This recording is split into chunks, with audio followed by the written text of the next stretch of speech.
Hey everybody, how's it going? I hope you're having a lovely day. I'm not. The reason I'm not is because I am sick and tired of running marathons only to realize that there was somebody at the finish line at the 100-mile marker waiting to trip me with their broom the entire time. Not just that they were there, but that they were there from the start. And had I had binoculars before I even started running the race, I would have been able to look and see and realize that there was somebody at the finish line waiting to trip me. I am not only mad at the system, I am mad at myself for my ignorance and my lack of awareness. And I'd like to explain exactly what happened here in clear detail. This is going to be difficult to me because I am incredibly mad right now, and I should probably wait until I am not to do this video. I apologize for that. What am I talking about? I am talking about a ballot initiative that passed in Massachusetts by a landslide, 75 to 25, 3 years ago, in favor of people being able to fix their own cars. What am I talking about here? In 2012, there was a law that passed in Massachusetts that required automakers to give you, the customer of your car, access to the diagnostic computer over the ODB2 port.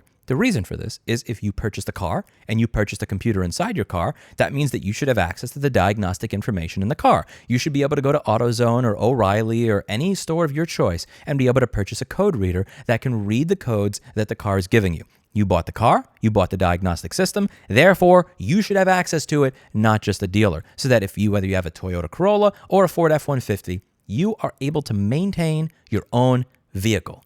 Pride in ownership, pride in self-sufficiency, it's what America has stood for and is what it should stand for into the future. However, this law had a loophole. It excluded wireless data systems because back in 2012, this wasn't really a thing. Now, with more cars having more advanced computers and wireless technology evolving, more automakers are deciding, screw this port, we're just going to do everything wirelessly. And since that law excludes wireless, this means that you, the customer, would no longer have access to the diagnostic systems in your car, which is a serious problem because you want to be able to fix your own car. You want to feel like you own your own car. You want to be able to maintain your own car and choose who can maintain it outside of just the dealer, which is why this law passed. And it passed in a landslide, 75 to 25. In spite of lobbyists that were claiming that you will be assaulted in a parking lot if this passes. Not kidding. In your vehicle.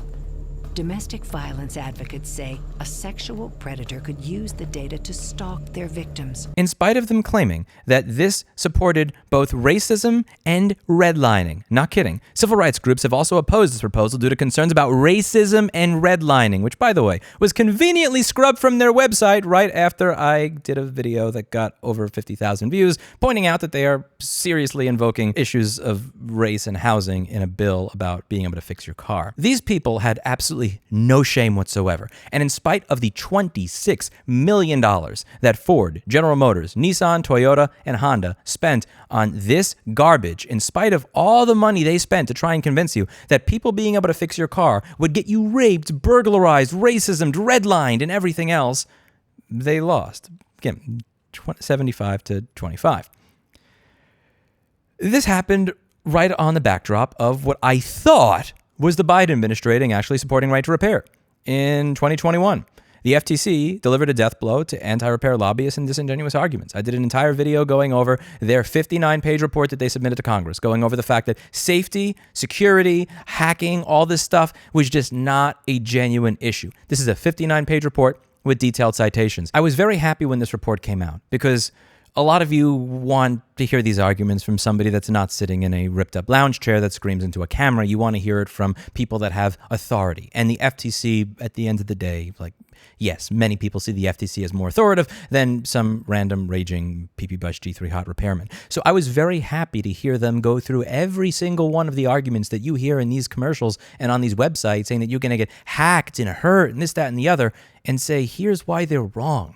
Here's why there's no evidence for that. Here's why that's untrue. And after this report came out, the president actually wrote an executive order on right to repair, asking the FTC to draft rules on right to repair, leading me to actually believe for a short period of time that maybe the Biden administration gave an F about right to repair. However, this is not the case in any way, shape, or form. 18 months in, this was still being held up during a very long court battle, and the FTC seemingly was doing absolutely nothing to actually move this along, even though I spent over $60,000 on an antitrust attorney to interface with the FTC. My attorney said, and I quote, "In over 30 years, I've never had this low level of engagement from the FTC. But wait! It gets better. After the judge denied automakers a right to repair injunction, the NHTSA just came out with a letter that they wrote to automakers that are saying, listen, You guys don't obey this right to repair law. This is preempted by federal legislation. This is kind of like when your mom says no to you having another brownie, and then you go to ask your dad the same thing, and your dad says, "Did your mom say no?" And you go, "Oh, I haven't asked her yet."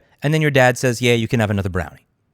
Pretty much the political version of that. You guys don't obey this right to repair law. This is preempted by federal legislation. The data access law conflicts with and therefore is preempted by the Safety Act. While NHTSA has stressed that it is important for consumers to continue to have the ability to choose where to have their vehicles serviced and repaired, customers must be afforded choice in a manner that does not pose an unreasonable risk to motor vehicle safety.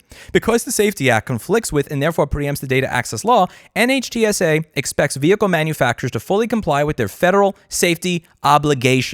So the NHTSA just came out and said, do not listen to this law that passed 75 to 25 because you have federal obligations. Oh, we are going to dig into this. Claim justification to oppose repair is that repair restrictions protect consumers from cybersecurity risks. In the report, the commission found no empirical evidence to suggest that independent repair shops are more or less likely than authorized repair shops to compromise or misuse consumer data, nor did the commission find any evidence providing that independent repairers with access to diagnostics and firmware patches would introduce cybersecurity risks. As my good friend Nathan Proctor says, and I quote, "If it's impossible to provide secure access to me, the actual owner of the car, for the data transmitted by my car, then the car isn't secure. It's absurd to concede that the manufacturer's self-serving argument that monopoly access is secure, but any other sharing of data is dangerous. Security experts have told us time and time again that there is no security through obscurity, and I hope regulators would understand that." Here's the part that gets me. A few days after a judge rejected the injunction from the automakers, the NHTSA steps in and says that this is preempted by federal law.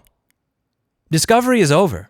I'm sorry, did you not realize that this case has been going on for 2 years? Did you not know that the judge was looking for input from you for 2 years? You see, the NHTSA was actually asked by the judge in this case to comment. They did not comment. They did not comment during the entire discovery period. They have not said an effing word for the last 2 years that this has been adjudicated in court. But now, a few days after a judge rejects an injunction, now you have something to say. Now you come out and say that this is preempted by federal law. Why did you ignore a case that's been argued for 2 years by a law firm that you used to work for, where the judge in that case is specifically requesting your input on the record during the discovery process, only to comment on the case after the judge places an injunction saying that the automakers have to follow the law? Oh, I know why, and I'm going to spoil it for you. Let's take a closer look at this letter. This letter is signed, digitally signed, sincerely, Kerry E. Kadoljic. Let's keep that name in mind. Now, who are the people that filed this case that was against the right to repair law? The Alliance for Automotive Innovation, which represents the auto manufacturers. These are the people who are working in lockstep with the people that said that right to repair supports rapists, redlining, and racism. Not friends of right to repair, would you say? Alliance for Automotive Innovation is represented by Meyer Brown. That is the law firm that represents them, Meyer Brown. And guess who worked at Meyer Brown for 6 years?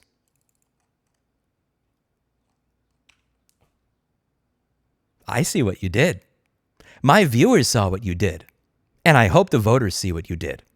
Because this is clear as day. There's a reason you did what you did.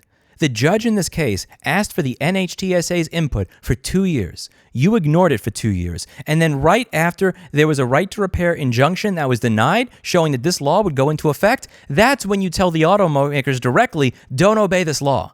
But you can't say it in court. You can't say it in court because if you say it in court, A, you're going to have to provide citations and arguments to a judge. More importantly, B, they're going to ask why a lawyer that worked at the law firm that's been representing the automakers this entire time, that works at the NHTSA, is going to make unfounded claims about safety and security. You'd actually be held to account. And you don't want to be held to account. But if you're not going to be held to account by a court, you're going to be held to account by me. I hope that the audience, more importantly, I hope that the voters see what you did and know exactly why you did what you did. That's it for today. And as always, I hope you learned something. I'll see you all in the next video, and I assure you, 100%, this is not over. I don't give a shit if there was somebody waiting to trip me at the finish line the entire time I was running the marathon. We will get up, we'll dust ourselves off, and we'll run again. Because people in America want the ability to fix their own things. And it doesn't matter how much corruption, how much interference, how much extrajudicial crap you try to throw in the way of people having independence, sovereignty, and freedom over what they own. At the end of the day, we will win. And we will remember the people who stood in our way. You obstructed us through the legislative process, so we got a ballot initiative passed. You obstructed us during the case, so we got a judge to deny your injunction. And now you get somebody from the NHTSA that worked for the law firm that represents the people fighting us the entire time to do an end run around the court system and speak to the car manufacturer directly and tell them to not support owners' rights. No. This is not how this is going to work. We ain't done yet with you. And in all seriousness, on this channel, I know what people are going to say. I hold people to account regardless of their party. In Nebraska, everybody there that's a Republican besides Tom Brand, who is a champion, has screwed over right to repair. In New York, you had Kathy Hochul screw over right to repair. In California, you have this Senator Portantino that for 2 years screwed over right to repair. And in Maryland, you had C.T. Wilson screwing over right to repair. I don't care what the letter is next to your name. I don't care about your political affiliation. I have my own political views and leanings, but I leave them out of the discussion of right to repair. If you or members of your administration try to keep people from being able to fix their own stuff or keep people from having sovereignty and freedom over what they own, I will talk about it on this channel. I don't care if you have a D, an L, an R, a G, independent, whatever it is. You will all be held to account for what you did. That's it for today. And as always, I hope you learned something. I'll see you all in the next video. Bye now.